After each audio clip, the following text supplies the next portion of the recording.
Have you ever awoken in the morning to find a worship song playing in your mind? Or at some point in the day a song just drops into your head and doesn't seem to want to go away in spite of all the other thoughts that are rattling around in your mind? Well, I'm convinced that 9 out of 10 times, if not all the time, that song hasn't just randomly appeared, but was specifically placed there by the Lord himself by his Spirit.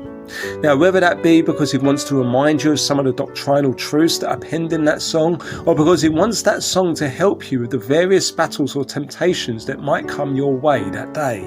But ultimately, I believe the Lord would have placed that song in your heart because he simply wants you to sing it back to him, because the Lord delights and wants your praise. Now, the Bible speaks countless times about singing songs of praise to the Lord. In fact, there are over 50 direct commands to do so. In Ephesians chapter 5 verse 19, Paul tells us that a sign of being filled with the Spirit is that we would sing. He says to speak to one another in psalms, hymns and songs from the Spirit. Sing and make music from your heart to the Lord. Sometimes I hear Christians say, I'm not a very good singer, but that's simply not true.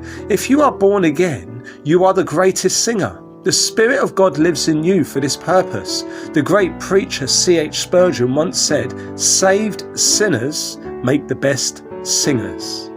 And when we're being obedient to the Lord, of course it will always benefit and bless us. Do you know that singing is good for your health? It's scientifically proven, benefiting the mind and the body as endorphins are released, that chemical that helps you to feel good. In fact, you can get singing therapy classes on the NHS. And not only will it create an intimacy between you and the Lord as you sing to him, but our praise is a great weapon against our enemy. There are significant stories in the Old Testament where God's people are told to defeat their enemies through praise. And in fact, Psalm 8 verse 2 tells us that through our praise we can silence our enemies.